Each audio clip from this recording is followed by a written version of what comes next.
ao ouvir essa música, eu fui naturalmente conduzido aos caminhos que essa pergunta me levava. Essas perguntas são muitas, né? Aliás, eu fico pensando que uma pergunta bem feita, ela tem o poder de gerar respostas muito criativas dentro de nós. Ou então, quando não conseguimos chegar às respostas, a pergunta mesmo se encarrega de nos levar a um processo de mudança. Eu, por exemplo, quando eu me pergunto, o que um ser humano precisa para ser feliz? Eu posso querer encontrar as respostas colocando todas as dimensões da felicidade material, que não é nenhum problema. Eu preciso de realidades materiais, eu preciso do conforto onde dormir, eu preciso de alimento. São as necessidades básicas de um humano. Uma pessoa merece ter tudo isso. Mas quando eu entro nas dimensões espirituais da felicidade, aí isso não tem fim. Porque espiritualmente é diferente da matéria. Materialmente eu posso muito facilmente ficar quase que saturado do muito ter. Eu encontro pessoas que têm muito o tempo todo e eu sei quão difícil é para elas administrar tudo que têm. Às vezes passa uma boa parte da vida e do tempo administrando o que materialmente conquistou. E não é desfrutando não, viu? É administrando. Porque dá tanto trabalho ter. Eu gosto de dizer isso. Eu já experimentei o não ter e hoje eu experimento o ter. Os dois são difíceis. Não ter é muito difícil e ter também é muito difícil. Porque você fica... A partir do momento que você tem uma casa, que você tem as responsabilidades daquela casa, as demandas daquela casa, você perde um pouco da sua liberdade. Até para querer se mudar, de repente ir embora para um outro lugar. Você tem tantas coisas, aquele quadro que significa, aquele detalhe, aquele enfeitezinho que você recebeu, que aquilo se tornou especial para você. As coisas, elas vão criando um contexto para nós que é de aprisionamento. Por mais livre que a gente seja, a gente sempre tem um certo e, às vezes, alguns moderados, outros um exagerado apego às coisas. Aliás, quando a gente vai morrer, quando a gente sabe que está próximo de morrer, muito nos pesa o saber com quem ficarão as coisas. Quem tem esse dilema. Às vezes, quando nós estamos... Uma pessoa que foi livre, por exemplo, dos bens materiais, quando se aproxima o fim, ela vai ficar muito mais conflituada com como ficarão as pessoas. O filho que deixou, né?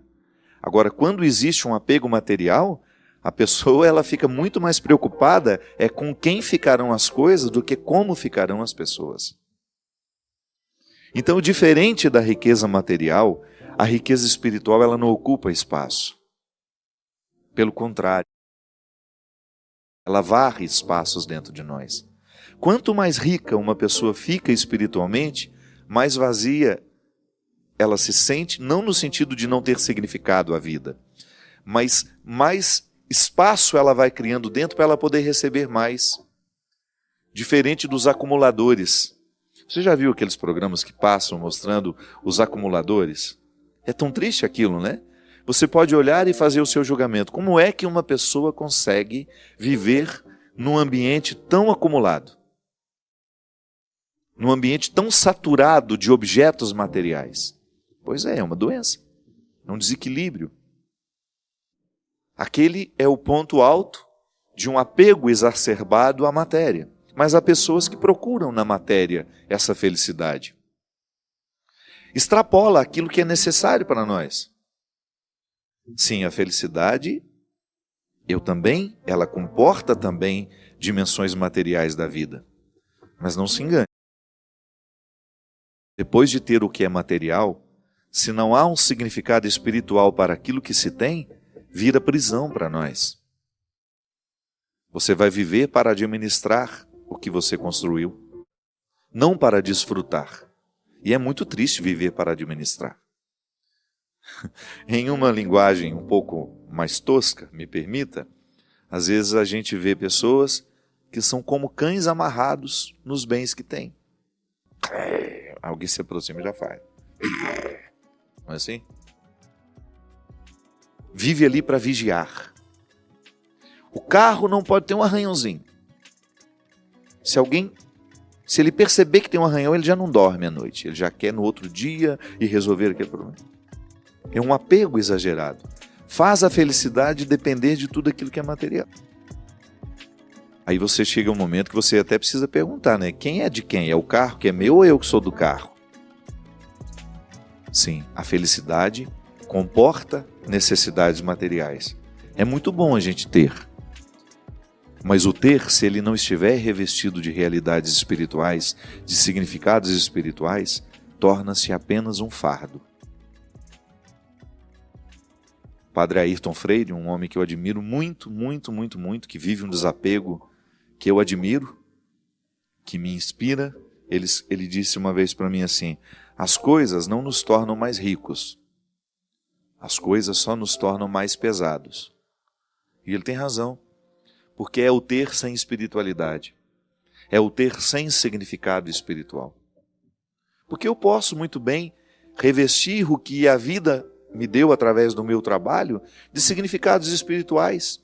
A minha casa, por exemplo, ela deixa de ser um peso para mim quando ela se torna o lugar do meu verdadeiro repouso, do meu verdadeiro descanso, do lugar onde eu reencontro a minha paz, a minha tranquilidade, onde eu me refaço dos meus cansaços e onde eu coloco as pessoas que eu amo. Não é apenas uma casa para ser bonita, não. É uma casa para ter significado espiritual. Isso é, ali, as pessoas que transitam por ali se amam. Todo mundo que frequenta aquela casa passa a fazer parte de uma felicidade espiritual. A nossa relação com os nossos funcionários, né? É tão bonito quando você entra dentro de uma casa e você percebe que ali o respeito pelo outro está nos pequenos detalhes. O outro não é enxergado como apenas um objeto para satisfazer necessidades, não. O outro é um ser que faz parte da alegria da minha casa. Não é só pelo serviço que ele me faz, que ele me presta. Não é não. É pela satisfação de tê-lo comigo. Poderia ter muitos funcionários e ele poderia ter muitos patrões, mas escolheu a mim, eu escolhi ele. E isso passa a fazer parte de uma felicidade espiritual. Você estar acompanhado de pessoas que você aprendeu a amar, que você incorporou à sua vida.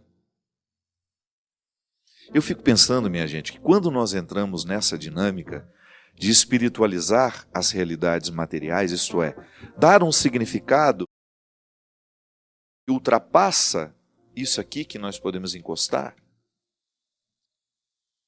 nós crescemos demais como pessoas, quando nós conseguimos ultrapassar o significado da matéria. Hoje essa pergunta para ser feliz, essa música, desculpe-me, para ser feliz, que é um conjunto de perguntas que eu considero absolutamente desconcertantes. Porque nós não estamos acostumados a fazer essas perguntas. E são muito simples.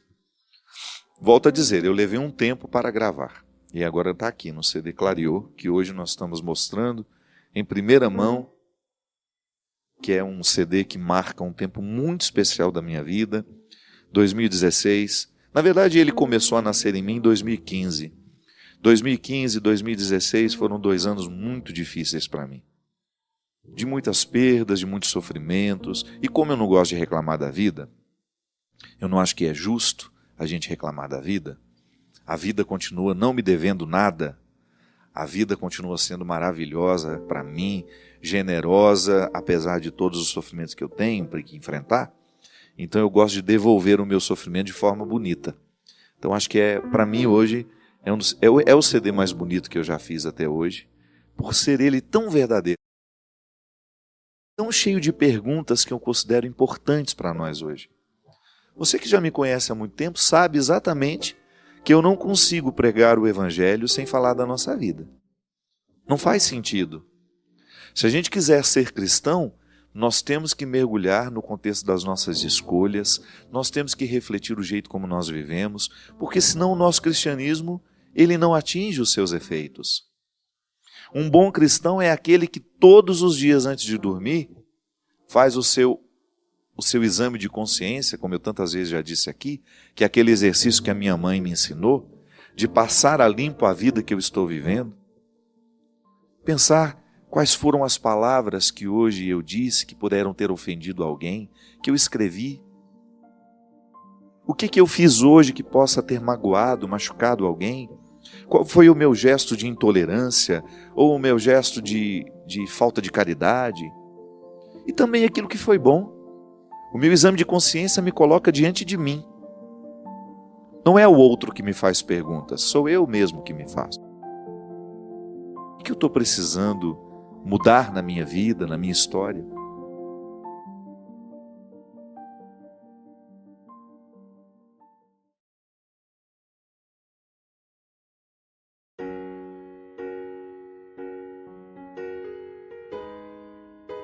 Às vezes eu encontro pessoas rancorosas, magoadas, e se você perguntar, mas por que você se tornou assim? Ela não sabe dizer. Claro, tem um ou outro fato, mas aquilo é pequeno demais para tanta amargura, para tanto sofrimento. O que foi que naquela pessoa foi tão definitivo, tão marcante, para que naquela fase da vida isso continuasse dando ordens até hoje? Isso é tão presente em nós.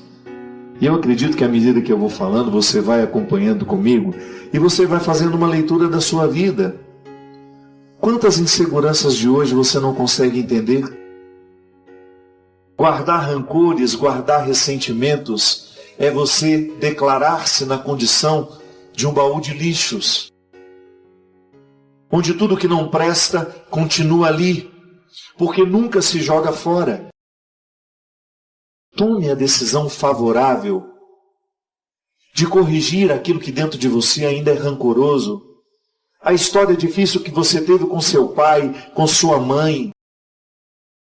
Não seja escravo disso. Olhe para o seu pai e encontre os motivos para perdoar. Não fez porque quis. Foi movido pelas situações daquele momento. Olhe para sua mãe, descubra quais são as diferenças que vocês tiveram e por que elas foram tão determinantes. Perdoe. Para você não reproduzir com seus filhos os mesmos erros. Mas certamente nós precisamos fazer isso todo dia. Eu preciso olhar para o Fábio que fui na fase da manhã. O Fábio que chega no final do dia é outro. Às vezes mais cansado, magoado com alguma coisa que aconteceu ao longo do dia. E eu livremente escolho o que vou guardar para o dia de amanhã. O que desse Fábio eu gostaria de deixar, não levar comigo? O que deste Fábio eu gostaria de perdoar? O que deste Fábio eu gostaria de dispensar? Há um acerto a ser feito diariamente. E lamentavelmente, porque não fazemos esses acertos diários, nós adoecemos por causa da nossa falta de perdão. Nós adoecemos porque não tivemos condições, coragem de renunciar àquilo que nos entregaram, que nos machucou. Como eu dizia, eu preciso particularizar. Se eu quero chegar a uma melhor versão de mim, eu preciso olhar no dia de hoje o que eu vivi, o que eu preciso perdoar do que eu vivi, as pessoas que eu magoei, as pessoas que me magoaram, viver uma reconciliação com essas pessoas, para que amanhã, quando o dia me receber, eu esteja um pouco mais leve do que estava hoje. É você não ser refém daquela criança que se machucou muito no passado e que agora tem dificuldade de lidar com aquilo que ofende. Porque um sinal da nossa imaturidade, um sinal de que nós ainda estamos sob a doma das idades antigas, é justamente a gente ter a ilusão de que nós nunca poderemos ser magoados pelos outros. Não, seremos magoados. seremos traídos, seremos injustiçados. Sim, faz parte da vida. Lamentavelmente, nem todo mundo está vibrando numa frequência de amor, de bondade, de respeito pelos outros, de solidariedade. Mas a minha maturidade vai me manter de pé. Eu não vou ficar com aquele espírito de vítima. Olha, coitadinho de mim, fui traído mais uma vez. Porque às vezes, quem está tomando essa atitude agora, embora seja uma manifestação do homem que eu sou, quem está dando a ordem, dizendo, seja vítima, fique com cara de coitadinho, fique com cara de cachorro que caiu da mudança, é aquela criança que em mim ainda não foi perdoada. Também isso a psicologia nos diz. Tudo que nós não curamos em nós, nós tendemos a reproduzir nos outros, a impor aos outros. Isso é muito cruel, porque nós perdemos a feliz oportunidade de fazer a nossa vida valer a pena. Sim, eu nunca, na minha vasta experiência, nos muitos encontros que a vida já me proporcionou como padre, eu nunca encontrei uma pessoa ser feliz, porque ela escolheu ser rancorosa, magoada, inimiga do perdão. Ao contrário, as pessoas mais felizes que eu encontrei na minha vida são aquelas que estão reconciliadas com elas. São aquelas que fizeram as pazes com as fases da vida que foram difíceis. São aquelas que resolveram se reconciliar com seus familiares, com aqueles que lhe impuseram sofrimentos, com aqueles que lhes traíram, com aqueles que lhes enganaram, porque entenderam que a forma mais inteligente de viver é plantando e semeando gratidão. A gratidão nunca florescerá num coração que odeia. A gratidão nunca poderá crescer numa consciência, numa mente ocupada por ódios e ressentimentos. Quando você se livra dos pesos daquela criança, você fica livre agora para olhar nos olhos daquele que lhe ofenderam, dar um sorriso, sem cinismo. Não se trata de ser cínico e dizer, vai em paz, está tudo certo. Você não me deve nada. Não ficou nada. Nenhum ressentimento, nenhuma mágoa, porque eu faço questão de fazer esse exercício. Ele é de inteligência, ele é de liberdade interior, ele é expressão de bom gosto. À medida que você se reconcilia com aquela criança e ela deixa de lhe dar as ordens para você ficar magoadinho, chateadinho, você opta por uma postura mais madura e inteligente. Definitivamente não é inteligente guardar mágoas. Definitivamente não é inteligente guardar rancores, colecionar insucessos, fracassos, decepções. Se você tem aquela facilidade de contar em detalhes o fato desastroso ou a traição que lhe aconteceu há 20 anos, pode ser que esse seja um sinal de que a sua criança traída, a sua criança insegura, ainda não tenha sido curada. Porque a tendência do perdão inteligente é justamente o esquecimento. Nós temos um estranho hábito de guardar dentro de nós sentimentos, ressentimentos, que é você sentir várias vezes a mesma coisa, mágoas, dissabores, fracassos, ressentimentos. Nesses avessos que nós somos. Às vezes a nossa lida com o outro é tão difícil, porque a lida comigo ainda é difícil. A lida com você ainda é penosa. Somente a experiência do autoconhecimento, a experiência do investigar-se diariamente é que vai nos dando condições, artifícios, instrumentais, para que nós tenhamos condições de estabelecer essa relação de perdão com a vida, com o mundo. Quem de nós ainda não se sentiu extremamente inseguro diante de situações que nós sabemos que somos capazes? Mas saber que é capaz não é suficiente, porque a insegurança brota e ela tem um poder de doma sobre nós. Tudo porque um dia registrou-se no nosso inconsciente uma informação que nos magoou, que nos machucou e que ficou guardada como se fosse uma verdade. Ficou dentro de nós, levamos o mundo afora, as novas idades da vida vieram, se sobrepuseram a esse momento da infância em que muitos traumas foram colocados dentro de nós. Eu dei o exemplo daquilo que nos disseram, mas também posso dar o exemplo da forma como nos olharam, como nos perceberam, nos deixando absolutamente ao relento da emoção, desabrigados de afeto, de amor. Às vezes a sua incapacidade de perdoar hoje está muito ligada a um trauma do passado que você precisa resolver. Como é que nós resolvemos os traumas do passado? Com os recursos do adulto de hoje. Tanto é que a terapia é isso.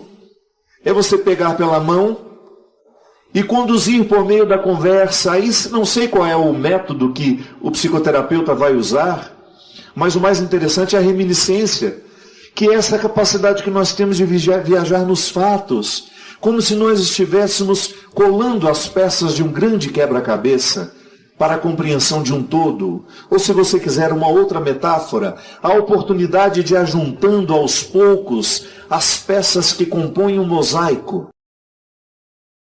Um mosaico você só compreende quando olha de longe.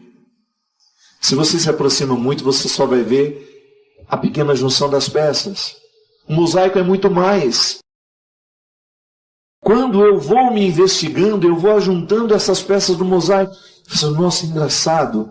Esse medo que eu sinto hoje, nessa carne adulta, é uma ordem que eu estou recebendo da criança que em mim ainda não foi curada. E é interessante porque isso, dentro de nós, na nossa experiência de autoconhecimento, é fundamental para a qualidade da vida. Uma pessoa é mais feliz, mais realizada. Eu não gosto muito do conceito de felicidade. Ele muitas vezes está associado a uma visão fútil, pobre.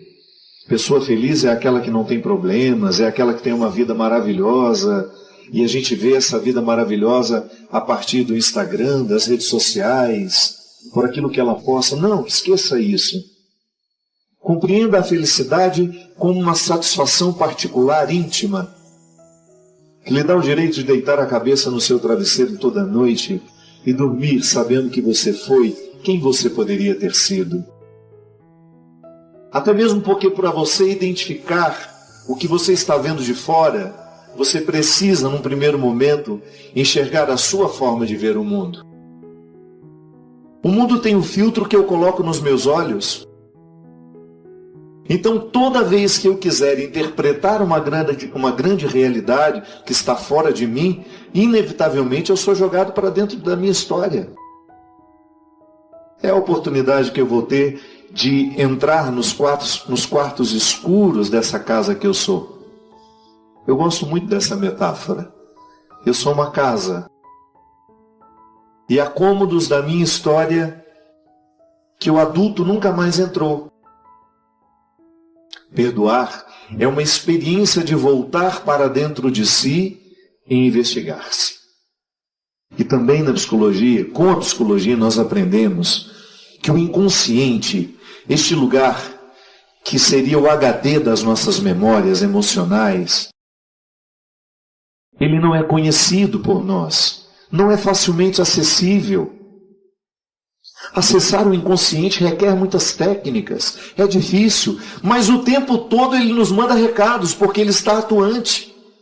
Eu me lembro da regra que aprendi com a minha professora. Ela dizia, o inconsciente não é conhecido, mas o tempo todo é atuante. Não é porque eu desconheço que ele não atue. Não, ele atua o tempo todo. E ele está, de alguma forma, determinando as emoções de hoje. Pode ser que eu, menino, com muitos medos, com muitas realidades que eu não perdoei, esteja dando ordem ao adulto que sou hoje. Quando nós somos crianças, o nosso mundo é muito pequeno. Ele é muito restrito. As nossas possibilidades emocionais se limitam às pessoas que nos cercam. Você ainda não tem a autonomia de sair de casa e dizer, vou fazer amigos. Ou vou procurar alguém que me olhe de uma maneira mais positiva. Vou sair desse contexto de tantos traumas e vou tentar construir soluções com outras pessoas. Não. Você não tem nem autonomia de sair da sua casa. Você não sabe nem abrir e fechar a porta. Você sofre de uma indigência ainda física, de muita dependência das pessoas que cuidam de você. Então é claro que na infância nós somos muito facilmente traumatizados com os acontecimentos. E vamos guardando isso dentro de nós. Nada pode nos escravizar.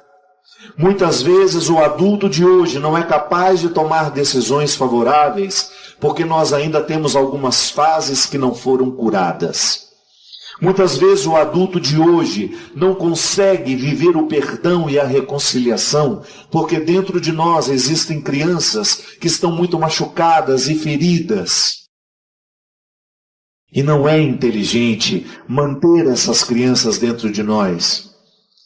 A criança que precisa ficar é aquela que lhe provoca sorrisos quando você se recorda de um fato da sua infância. A criança que precisa continuar viva dentro de nós é aquela que nos mantém esperançosos, com ar sempre de novidade nos olhos. É aquela criança que não conhece, que não tem muita facilidade de se envolver com aquilo que de fato não interessa.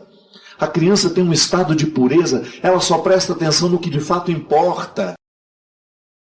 Conflito é uma coisa de adultos. Dificilmente você vê uma criança conflituada, ela sabe o que ela quer.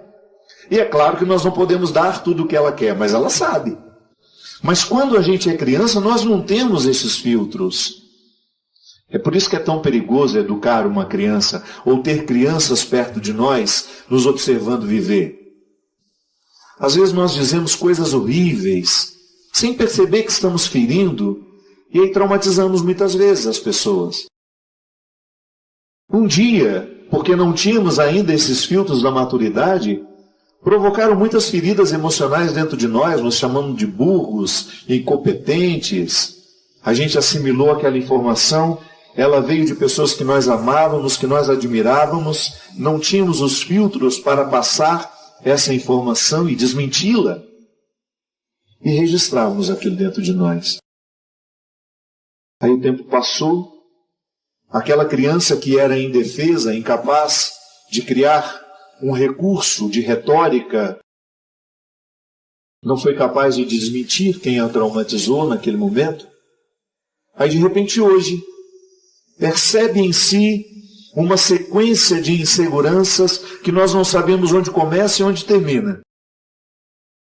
E a impossibilidade de ser quem eu posso ser hoje está numa parte da minha vida que não foi reconciliada, que não foi perdoada, num lixo emocional que eu não joguei fora, uma realidade que eu não soube metabolizar, internalizar, organizar, colocar no lugar.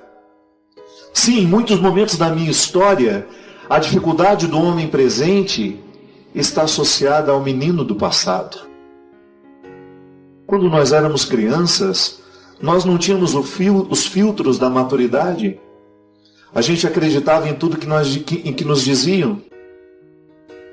Hoje, se uma pessoa diz que você é burra, se você tiver maturidade, você vai arregimentar tudo aquilo que você sabe da sua inteligência, e a fala do outro é apenas uma opinião que pode lhe determinar a medida da sua imaturidade, à medida em que você for imaturo. Mas se você tiver uma maturidade, se você sabe que você é inteligente, que você tem competências, a acusação do outro vai soar apenas, pode até lhe magoar, lhe deixar chateado, mas não é determinante. Você tem um filtro por onde essa fala passa e não demora muito em você. Sim, se todos nós tivéssemos a oportunidade de pegar esse microfone hoje e dar o nosso testemunho, certamente nós teríamos aqui inúmeras falas, revelando lembranças que são doídas, situações que não couberam dentro de nós. Eu preciso de um terapeuta para poder conhecer essas fases que em mim precisam ser perdoadas? Pode ser que sim. Mas não deixe tudo nas mãos do terapeuta. Seja também o seu próprio terapeuta. Viva de forma terapêutica. Eu tenho tido muito cuidado de fazer com que as minhas amizades sejam terapêuticas. Sim, eu quero ter pessoas que me ajudem a chegar à minha verdade. Eu não quero ter pessoas que me alienem ainda mais do que eu já sou. Eu quero ter pessoas ao meu lado que me façam ter coragem de olhar que para mim é o mais vergonhoso. Eu tenho que ter pessoas que me ajudam a me reconciliar com os meus fracassos, a ter uma lida mais saudável com essas idades da vida que tantas vezes me impedem de viver o perdão, de viver a reconciliação e de achar a nova versão que eu posso ter de mim. A experiência do perdão, ela é muito difícil por isso. Só é possível perdoar quando há a autoridade do conhecimento. Simplifique isso. Você tem uma mágoa contra uma pessoa. Às vezes aquela mágoa foi causada por um momento difícil que você viveu com aquela pessoa. E você estava tão refém de si mesmo que você foi incapaz de perceber que aquela pessoa não teve a intenção, ou se ela aparentemente estava mal intencionada, não era inteligente da sua parte guardar aquela ofensa, guardar aquele rancor, porque você estava naquele momento, ao guardar aquela mágoa, escolhendo a pior parte da vida. Que você poderia muito bem dizer, eu não perdoo porque eu tenho motivo para não perdoar. Isso é uma forma irracional de compreender a ofensa. Isso é uma forma de você continuar dando autoridade àquele que lhe ofendeu. Porque enquanto você não perdoa, o que você está fazendo é dando autoridade a quem lhe ofendeu. Continua ferroando, continua machucando. O perdão, ele tem o poder de nos libertar disso. Não significa que você vai retomar a amizade com aquela pessoa, não significa que você vai abrir um novo espaço na sua vida para ela, não. Existem situações que mostram exatamente as pessoas que devem estar com você e as que não devem estar com você. Mas o fato é que até quem não deve estar com você, você precisa ter autoridade sobre este fato. E a melhor forma de ter autoridade sobre o fato é perdoando, é dizendo, olha, não precisamos continuar juntos, mas aqui não há mágoa. Se eu me encontrar com você, vou lhe tratar muito bem. Não quererei o seu mal, farei de tudo para que você não entre na lista daquelas pessoas que eu tenho o péssimo hábito de maldizer. Te colocarei dentro de mim de um modo a me ensinar. Olha, aquela pessoa foi tão cruel comigo, mas eu aprendi com ela. Isso é perdoar. É porque às vezes nós não temos muito conhecimento disso e às vezes precisamos pagar terapeutas para a gente aprender essas regras. Aquilo que você está vendo de mim hoje é apenas um ser obedecendo a um outro ou a muitos outros que eu já fui e que não estão resolvidos dentro de mim. Toda vez que eu penso em perdão, toda vez que eu falo da minha capacidade ou da minha incapacidade de perdoar, eu estou falando intimamente, primeiramente, da capacidade que eu tenho de me reconciliar comigo. Porque se eu não me reconcilio comigo, se você não se reconcilia com você, dificilmente a gente será capaz de se reconciliar com os outros. Perdoar é reconciliar-se. Eu preciso perdoar em mim o Fábio que não deu conta de muitas coisas. Você precisa perdoar em você a mulher, o homem, que tantas vezes não foi capaz de cumprir com aquilo que lhe foi pedido. Perdoar é você viver reconciliado consigo. É a primeira instância de todo perdão. Aliás, a instância de toda a realidade humana tem origem em cada um de nós. Isso não é um pensamento egocêntrico, não é uma forma irresponsável de compreensão da realidade, não. Sempre que você quiser compreender o mundo, compreenda-se. Sempre que você tiver o desejo de ter um olhar sobre uma determinada realidade, veja-se. Você, eu, precisamos diariamente fazer a mesma cena. Colocar à mesa ou na cama, onde você se sentir mais à vontade, as fases da vida. Autoconhecimento é isso. É você ter a oportunidade de saber quem foi você quando criança. Quais eram os seus medos? Quais foram os primeiros momentos mais difíceis da sua história? Quem estava do seu lado? O que você ouviu dessas pessoas? O que lhe traumatizou naquela época? O que lhe libertou também naquela época? Tudo aquilo que nós fomos, nós precisamos tomar conhecimento. Porque às vezes nós queremos perdoar hoje, mas nós não temos a autoridade para perdoar. E você vai entender isso. A autoridade só nos chega através do conhecimento. Eu só posso perdoar algumas fases dentro de mim e me livrar dos pesos que elas me impõem nos dias de hoje, se eu tiver condições de conhecer isso. A psicologia nos ensina isso. O que é o trauma? É uma realidade que não cabe dentro da gente. O trauma é todo e qualquer acontecimento que a nossa emoção ou a nossa capacidade emocional não é capaz de resolver naquele momento.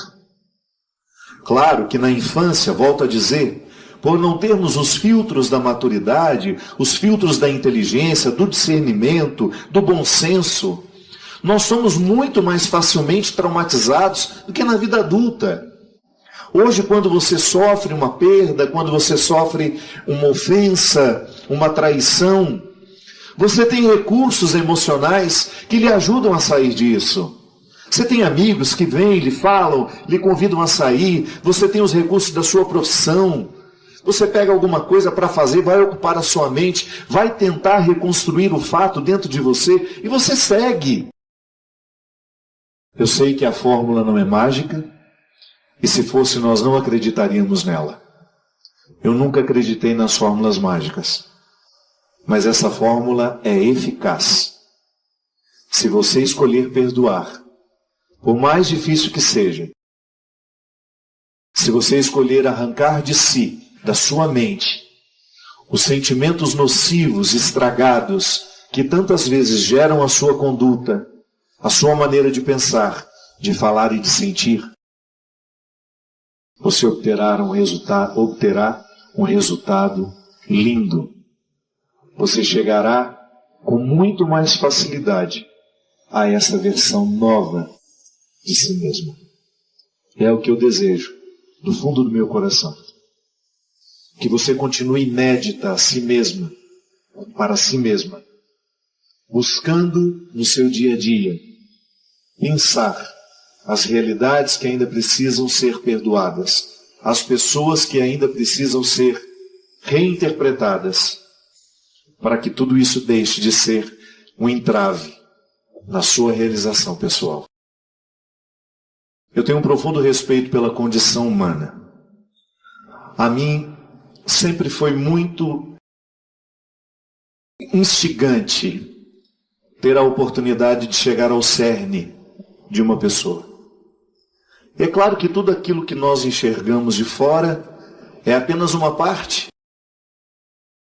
É apenas um detalhe do todo que aquela pessoa é.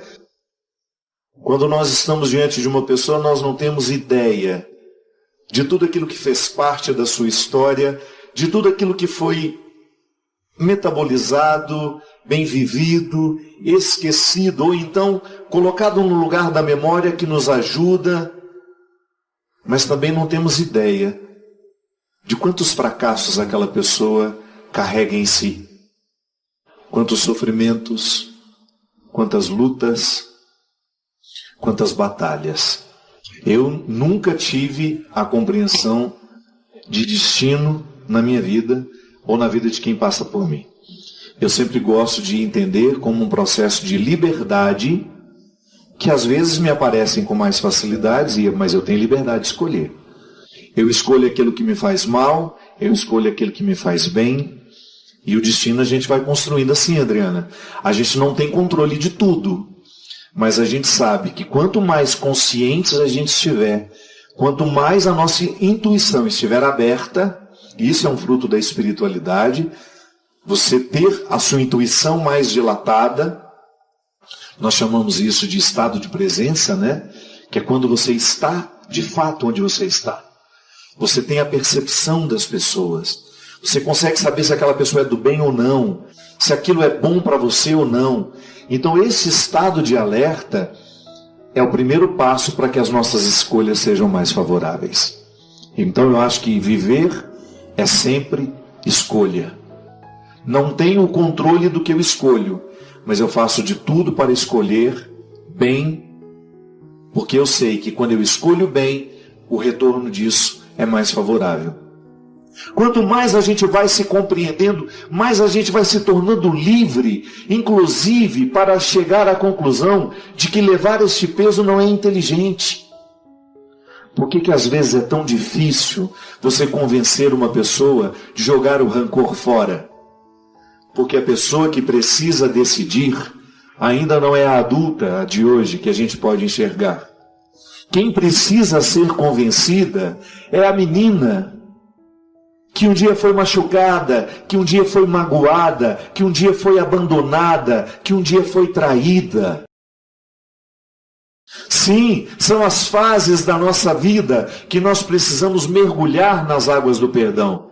Às vezes eu me encontro com algumas pessoas com quem eu me desentendi na vida e elas tentam lembrar o que aconteceu. Eu tenho, graças a Deus, uma lembrança curta para o que não foi bom. Como é que foi mesmo? Por que a gente brigou? Qual foi o motivo? Não lembro mais. Sinal de maturidade. Sinal de que quem deixou de mandar em mim, quem deixou de dar ordens a mim, é a criança. Você poderia dizer, padre, isso só é possível quando eu faço uma terapia? Não. A terapia é até um momento muito importante deste processo. Mas eu tenho aprendido, e isso para mim é vida espiritual, que não tem nada a ver com religião. Vida espiritual não é um privilégio de religiosos. Vida espiritual é tudo aquilo que me inspira, tudo aquilo que sopra sopro dentro de mim, que me mantém em pé. E a pesquisa humana, a busca por si mesmo, é o exercício mais bonito de vida espiritual que nós podemos fazer.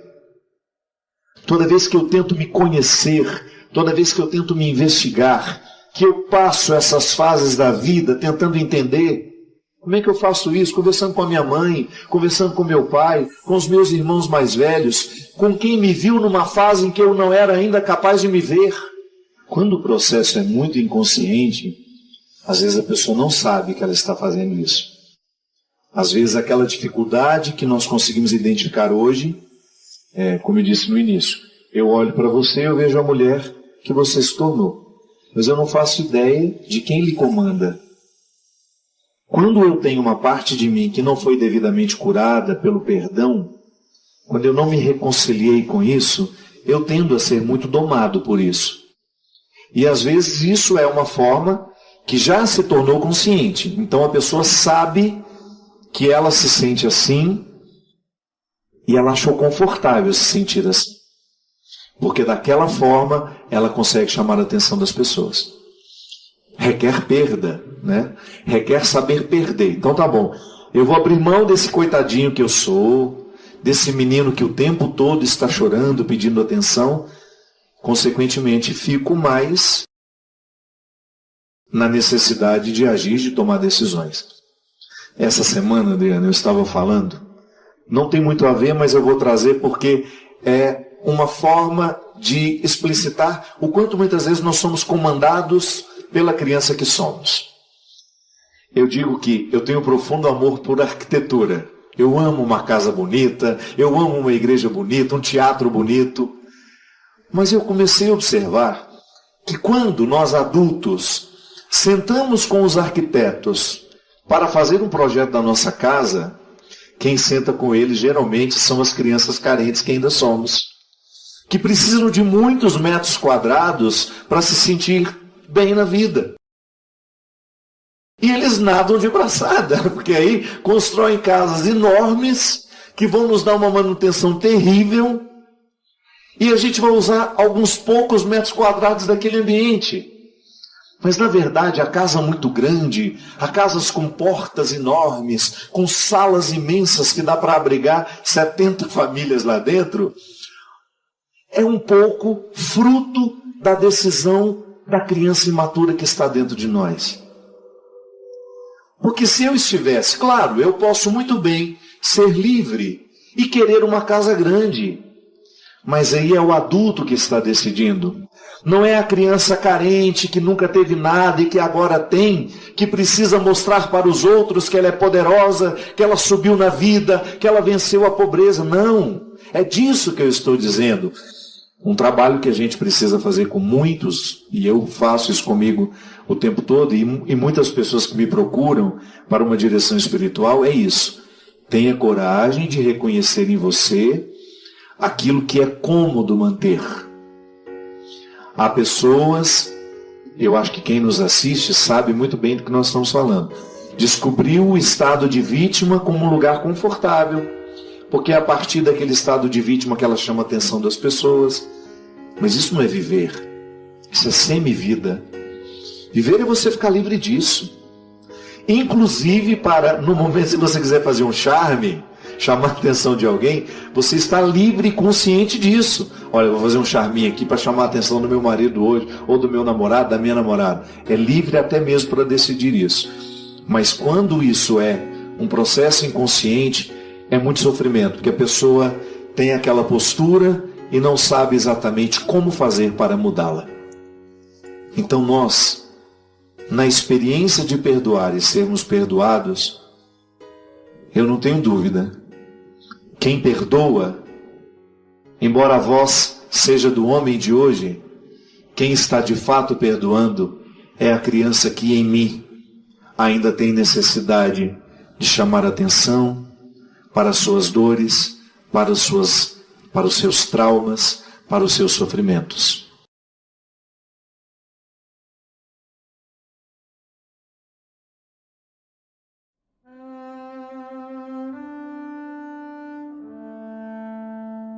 E esse Padre Fábio, falo para o Brasil, para o mundo, ele abençoou-me. Eu sonhei estar com este homem, ouvi muito sobre o Padre Fábio, Monsenhor Jonas Abib, Gilberto, da comunidade Obra de Maria. Então, ouvi falar de pessoas que de facto entregaram suas vidas para fazer com que outras pessoas tenham vidas. E ele abençoou-me lá em Angola, que até consegui um contrato para fazer um CD novo, né? Então, é isso que nós queremos, esperança de vida. E eu estou aqui para vocês, Brasil, estou aqui para vocês, mundo. Se vocês olharem pelas minhas pernas, vocês vão ver uma pessoa impossibilitada. Mas se olharem para dentro de vocês, vocês vão ver que Jesus já me levantou. E eu louvo a Deus por isso. Olhem para dentro de vocês. Amem-se. E o que eu fiz? E a palavra-chave para terminar isso é superação. Supera-te, que Deus vai revelar o melhor do seu coração. É isso.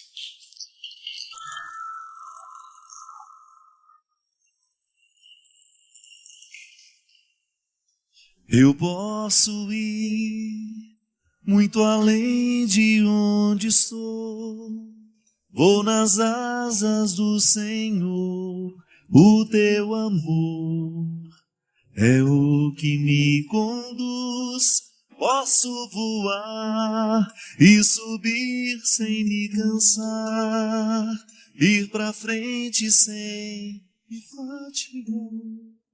Vou com asas, como águia,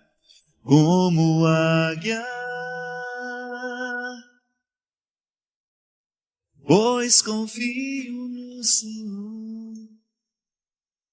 A gente ter a oportunidade de ouvir um homem como esse, um ser humano que não precisa das pernas para ir tão longe. Às vezes, Miguel, eu com as minhas pernas não chego nem na metade dos caminhos que você anda. Muito linda essa sua compreensão. Primeiro porque não tem vitimismo, não tem nenhum sentimento de autopiedade, você está tão livre disso, né? Você encara a sua vida de maneira com tanta integridade, que é justamente o conselho de Paulo, né? Aproveite toda e qualquer realidade humana para lhe fazer crescer, ascender. Eu já encontrei muitas pessoas na vida com deficiências, mas encontrei muitas magoadas, não souberam superar, e você tem toda a razão. Se a gente não faz um processo de superação pessoal todos os dias, a gente nunca vai chegar ao que podemos de nós. E é isso mesmo, Deus é essa força que nos leva a compreender o que aos nossos olhos parece tão difícil de ser compreendido. Obrigado pela sua presença, viu? Miguel vai continuar, vai ficar o programa todo aqui com a gente. Nós vamos cantar juntos daqui a pouquinho. A música que cantamos lá em Angola, pode ser? Pode. Uma interpretação mais bonita que eu já ouvi de Tudo é do Pai foi esse menino que fez lá. Nós vamos para o intervalo e a gente volta já já com o programa Direção Espiritual. De Espírito, enche a minha vida, enche-me com teu poder, voz de ti eu quero ser. Espírito, enche o meu ser. Espírito,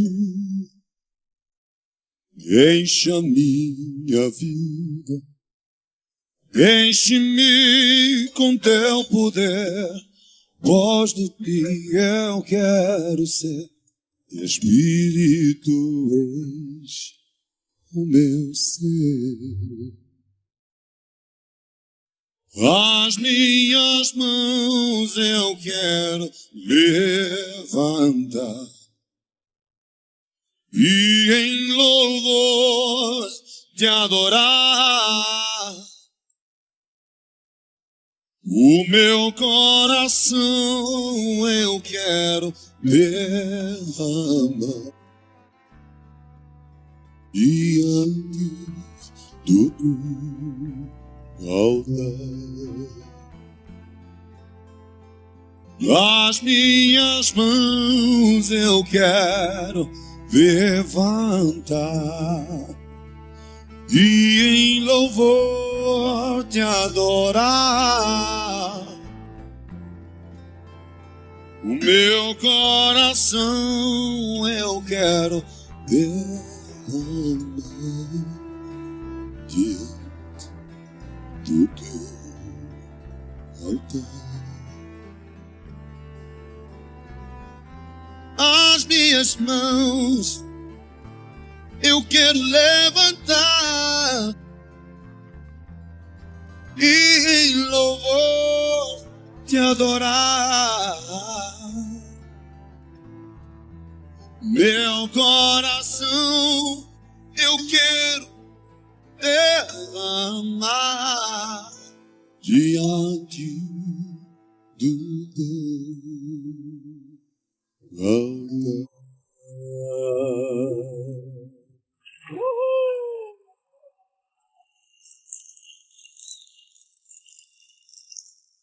Estamos de volta com o programa Direção Espiritual, hoje gravado aqui em Jerusalém. Mas nós estamos chiques, hein, gente? Gravar o programa em Jerusalém. Mais chique tá você. Parece que você vai ser um madrinho de um casamento? Pode falar com o Brasil ou não? Tá tímida, minha querida amiga Cândida, que eu tive a oportunidade de conhecer aqui. Cândida tem um trabalho lindo no Brasil. Fala para nós um pouquinho, Cândida. Você me disse que trabalha com restauração de pessoas, não é isso? Né? Na agapoterapia com Reinalda Reis. A renovação carismática. Uma oportunidade também de fazer as pessoas reencontrarem o caminho da vida, porque às vezes acontece isso, né? Às vezes você encontra algumas pessoas que estão tão deslocadas de si mesmas, que eu acho bonito no trabalho que a renovação carismática faz, Cândida, é justamente ela ser preocupada, e dentro da renovação tem muito isso, os ministérios de cura, de libertação, que através da palavra de Deus, através da oração, faz com que aquelas pessoas possam fazer uma experiência de Jesus e naturalmente serem curadas de seus traumas, de suas neuroses, de seus medos, né? Principalmente o perdão. Dar o perdão e se dar o perdão. Falta de perdão adoece a gente. Muito. Acho que é o principal. É o não perdoar, não se perdoar. Padre Alírio Pedrini, um grande nome da renovação carismática, e eu tive a oportunidade de ter muitas formações com ele. Talvez ele nem saiba, eu era seminarista ainda. Participava de muitos encontros que ele pregava para seminaristas. Eu acho fantástico o ministério que ele tem. Ele só fala do perdão nos retiros. Os que eu participava era sempre a dinâmica do auto-perdão, do perdão que a gente vai recrutando todas as pessoas que nos magoaram, que nos machucaram. Eu me auto-perdoo, eu me concedo perdão por tudo aquilo que errei ao longo da minha vida e vou recrutando através da oração as pessoas a quem eu também preciso pedir perdão e perdoar. É impressionante, minha gente, como muitas vezes nós sofremos, nós adoecemos por causa da falta de perdão. Não tem nada que possa estragar mais um coração humano do que guardar ódio, do que guardar mágoas, rancores e toda essa baboseira, né, que às vezes a gente faz questão. E no trabalho de vocês é justamente essa dinâmica. Começa com a experiência do perdão e depois vai se desdobrando em outras. Normalmente acaba com o perdão. Começa, né, desde a época da concepção, a gestação, todas as fases da vida, até achar a raiz do problema e daí o perdão. Né? Eu acho que o ponto alto realmente é o perdão. E a aceitação. Aceitar o outro como ele é e não como a gente quer que ele seja. Como a gente gostaria. Você veio e trouxe uma discípula de lá, né? A Alessandra é sua cria, não é isso? Isso, eu sou fruto do Agapoterapia e tenho o maior carinho por essa mulher que está aqui, que me ajuda na cabeça. Ela tem cara de brava, não tem? Ela é brava. Quem ama, cuida. Mas eu achei tão bonito isso no dia que eu conheci as duas. Eu falei, ela tem cara de professor de matemática, não tem? Mas depois eu fui convivendo com ela, eu vi que é uma pessoa maravilhosa que tem uma capacidade imensa de ser intensa e ao mesmo tempo uma pessoa normal, né? Não é aquela pessoa esquisita. E eu identifiquei que ela tem uma bravura mesmo. Como Deus precisa da personalidade brava. Essa mulher aqui, se não fosse cristã, ela seria uma tirana. Mas como está cristianizada, está sob o domínio do Espírito, ela põe essa braveza a serviço do Evangelho. Isso é fantástico. A gente precisa de gente brava para nos ajudar a desbravar aquilo que dentro de nós é preguiçoso, né? Quantas vezes a gente deixa de alcançar bons resultados em nós por causa da nossa preguiça existencial? Às vezes nós somos tão condescendentes com a gente, né? Deixa, amanhã eu faço, amanhã eu começo. Essa bravura é determinante. Não vou deixar para amanhã, o perdão é hoje. Vou dormir mais uma noite magoado? Deus me livre de mágoa. Só estraga a gente.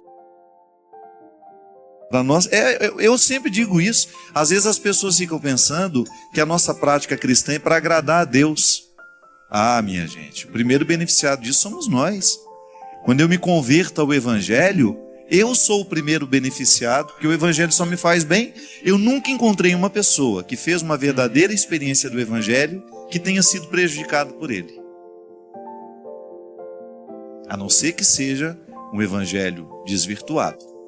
Mas se a gente pega a palavra de Jesus e a aplica na nossa vida, não tem como dar errado. Te habita Que saudade de você e do seu povo. Vai me receber em Angola de novo esse ano? Não. Certeza, padre. Nós até, a nossa intenção, o padre Rivaldo veio com este propósito, de marcar já o seu regresso a Angola. Em agosto. Segunda quinzena de agosto. Nós já reservamos essa época. Só vamos ver qual é a data que é melhor para vocês, que eu fiquei sabendo que vocês vão ter um congresso eucarístico. Então logo termine o congresso eucarístico, dá um tempo de tomar um banho, eu já chego. Coisa boa.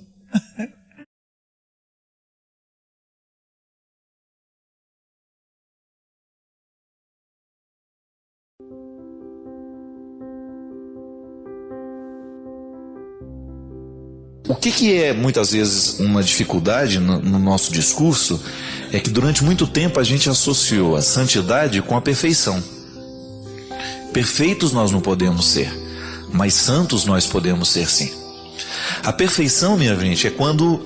O que é uma coisa perfeita? É aquilo que é irretocado, né? Não precisa mexer mais. Quando você olha uma obra de arte e fala, essa obra é perfeita. Quando você tem, por exemplo, eu tive a graça, né, já de ir ao Vaticano. No Museu do Vaticano você vê coisas belíssimas. Em Roma você vê coisas belíssimas. A imagem de Moisés, né? É linda. Quando você está diante dela, é perfeita. Mas o que é o perfeito ali? O conceito grego de perfeição é aquilo que já está pronto e acabado. Então nós temos até aquela tradução, sede perfeitos como o vosso Pai do céu é perfeito. Então isso é um equívoco, porque na verdade a perfeição, ela não é um projeto para nós humanos. A santidade não consiste em ser perfeito, porque se é perfeito não precisa ser mudado. E eu não consigo encontrar, e nunca vi na minha vida, um ser humano que não precisasse ser modificado. Então veja bem que a santidade, ela consiste em ser um processo de busca pelo aperfeiçoamento. Eu quero ser semelhante a Jesus. Eu tenho como minha meta, é minha terra prometida, né? Eu quero chegar lá. Mas aí eu vou convivendo, aprendendo a conviver com os meus limites.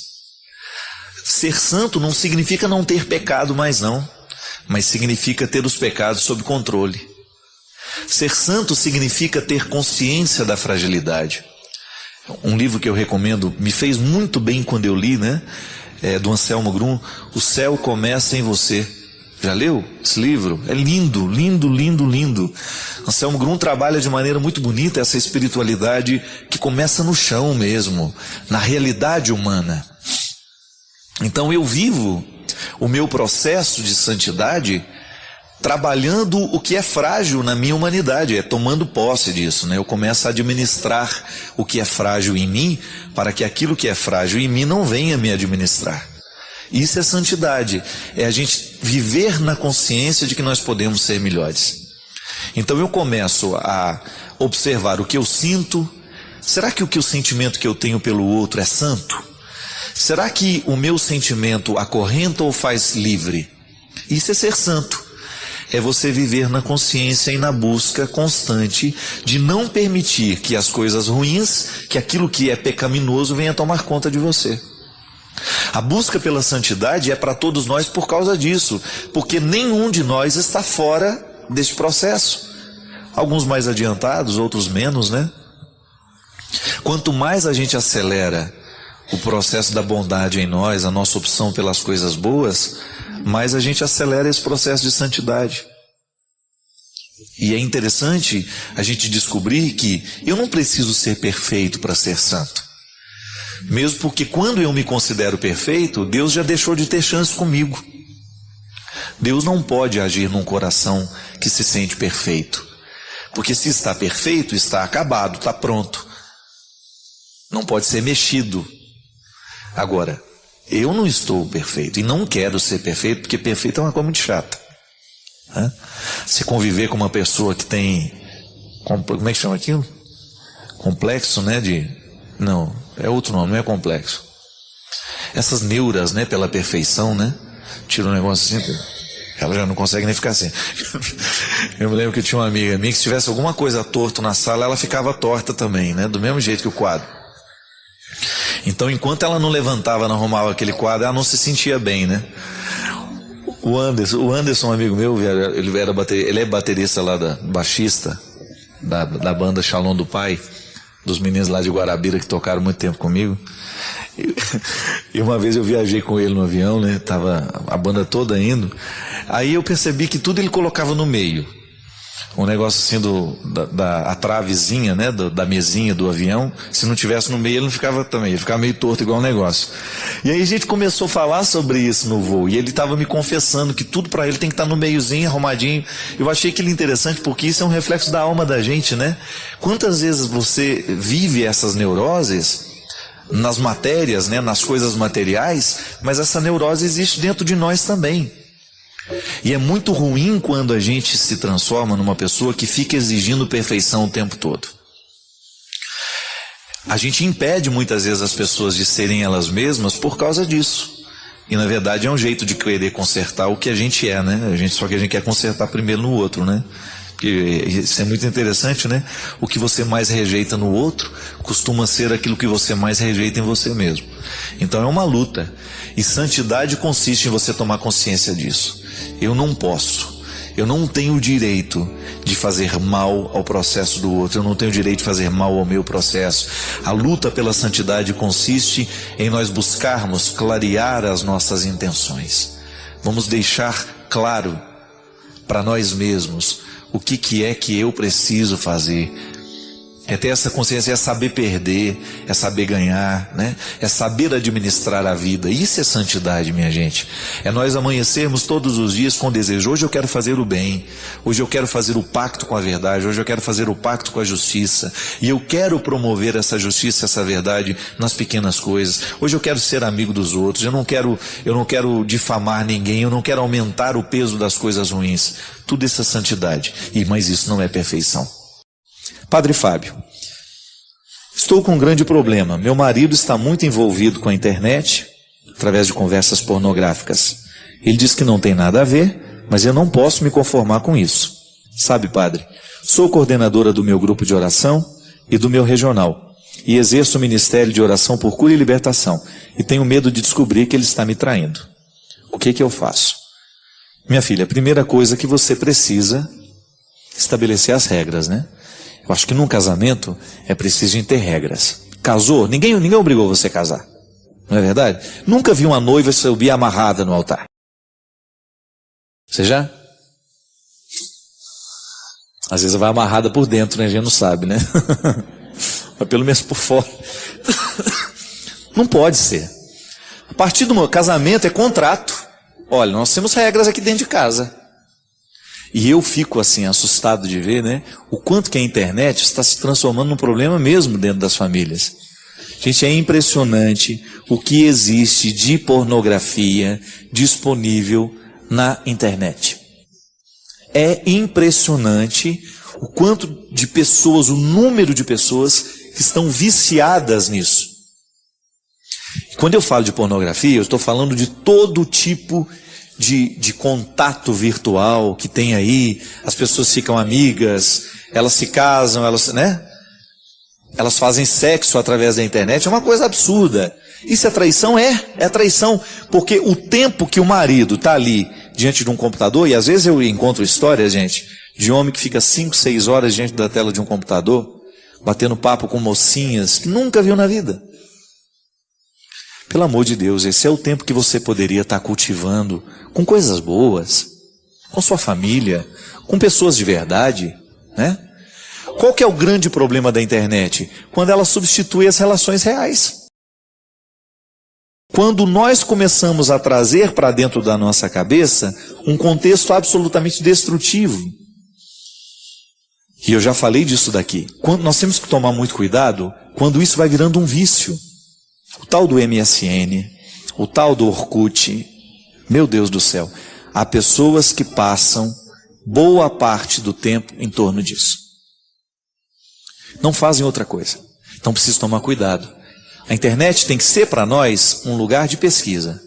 Eu vou lá, preciso receber um e-mail, preciso fazer uma comunicação com alguém, eu preciso saber. É uma beleza, a gente tem aquele Google, né? Qualquer coisa que você tem dúvida, você joga lá, sai lá um monte de coisa, um monte de assuntos interessantes para o seu crescimento. Agora a pessoa passa horas e horas e horas batendo papo, conversa fiada. Oi, tudo bem? E aí? Ah, é aqui, é lá. E aí? E aí? E aqui? E lá? Então, é uma coisa desgastante, né? Que aquilo não tem fim. Eu me lembro, teve uma época que eu estava bem assim, viciado no tal do MSN. Gente, às vezes eu começava a conversar com os amigos ali, eram umas 8h30, 9 horas da noite. Quando via, já tinha dado 1 da manhã. Você não percebe o tempo passar. É impressionante. Aí depois deita na cama e fica igual um curiango, né? Curiango dorme de dia e fica acordado de noite, né? Fica lá e não dorme. Por quê? Claro, a excitação das luzes do computador, aquilo o cérebro fica trabalhando a 1000. E o problema é quando é um pai de família que está perdendo a centralidade da vida por causa disso. Pelo amor de Deus, gente.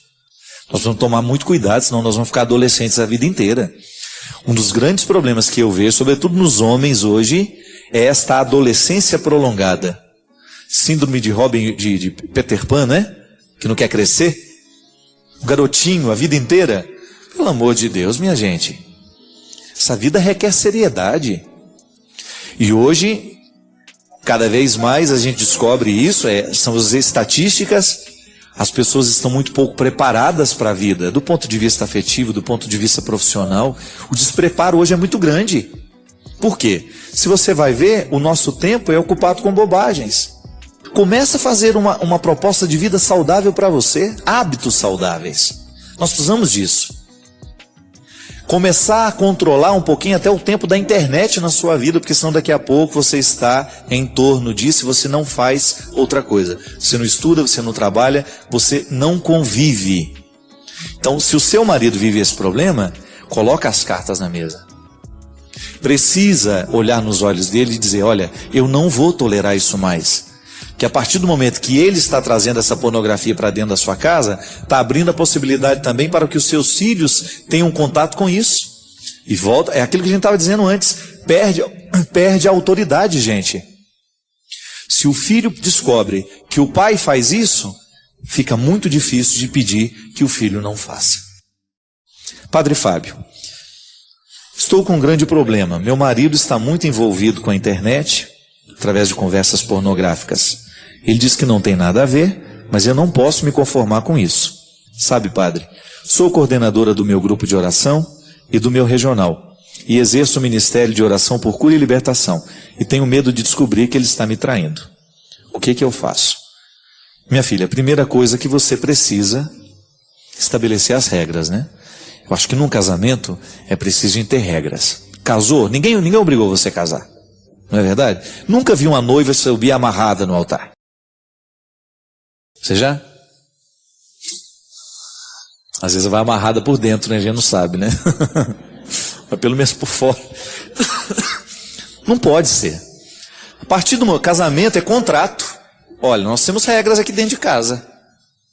E eu fico assim assustado de ver, né? O quanto que a internet está se transformando num problema mesmo dentro das famílias. Gente, é impressionante o que existe de pornografia disponível na internet. É impressionante o quanto de pessoas, o número de pessoas que estão viciadas nisso. E quando eu falo de pornografia, eu estou falando de todo tipo de contato virtual que tem aí. As pessoas ficam amigas, elas se casam, elas fazem sexo através da internet. É uma coisa absurda. Isso é traição? É traição, porque o tempo que o marido está ali diante de um computador, e às vezes eu encontro histórias, gente, de homem que fica 5, 6 horas diante da tela de um computador, batendo papo com mocinhas que nunca viu na vida. Pelo amor de Deus, esse é o tempo que você poderia estar cultivando com coisas boas, com sua família, com pessoas de verdade, né? Qual que é o grande problema da internet? Quando ela substitui as relações reais. Quando nós começamos a trazer para dentro da nossa cabeça um contexto absolutamente destrutivo. E eu já falei disso daqui. Nós temos que tomar muito cuidado quando isso vai virando um vício. O tal do MSN, o tal do Orkut, meu Deus do céu. Há pessoas que passam boa parte do tempo em torno disso. Não fazem outra coisa. Então preciso tomar cuidado. A internet tem que ser para nós um lugar de pesquisa. Eu vou lá, preciso receber um e-mail, preciso fazer uma comunicação com alguém, eu preciso saber. É uma beleza, a gente tem aquele Google, né? Qualquer coisa que você tem dúvida, você joga lá, sai lá um monte de coisa, um monte de assuntos interessantes para o seu crescimento. Agora a pessoa passa horas e horas e horas batendo papo, conversa fiada. Oi, tudo bem? E aí? Ah, é aqui, é lá. E aí? E aí, e aqui, e lá. Então, é uma coisa desgastante, né? Que aquilo não tem fim. Eu me lembro, teve uma época que eu estava bem assim, viciado no tal do MSN. Gente, às vezes eu começava a conversar com os amigos ali, eram umas 8h30, 9h da noite. Quando via, já tinha dado 1 da manhã. Você não percebe o tempo passar. É impressionante. Aí depois deita na cama e fica igual um curiango, né? O curiango dorme de dia e fica acordado de noite, né? Fica lá e não dorme. Por quê? Claro, a excitação das luzes do computador, aquilo o cérebro fica trabalhando a 1000. E o problema é quando é um pai de família que está perdendo a centralidade da vida por causa disso. Pelo amor de Deus, gente. Nós vamos tomar muito cuidado, senão nós vamos ficar adolescentes a vida inteira. Um dos grandes problemas que eu vejo, sobretudo nos homens hoje, é esta adolescência prolongada. Síndrome de Peter Pan, né? Que não quer crescer. O garotinho, a vida inteira. Pelo amor de Deus, minha gente. Essa vida requer seriedade. E hoje, cada vez mais a gente descobre isso, são as estatísticas. As pessoas estão muito pouco preparadas para a vida, do ponto de vista afetivo, do ponto de vista profissional. O despreparo hoje é muito grande. Por quê? Se você vai ver, o nosso tempo é ocupado com bobagens. Começa a fazer uma proposta de vida saudável para você, hábitos saudáveis. Nós precisamos disso. Começar a controlar um pouquinho até o tempo da internet na sua vida, porque senão daqui a pouco você está em torno disso e você não faz outra coisa. Você não estuda, você não trabalha, você não convive. Então, se o seu marido vive esse problema, coloca as cartas na mesa. Precisa olhar nos olhos dele e dizer, olha, eu não vou tolerar isso mais. Que a partir do momento que ele está trazendo essa pornografia para dentro da sua casa, está abrindo a possibilidade também para que os seus filhos tenham contato com isso. E volta, é aquilo que a gente estava dizendo antes, perde a autoridade, gente. Se o filho descobre que o pai faz isso, fica muito difícil de pedir que o filho não faça.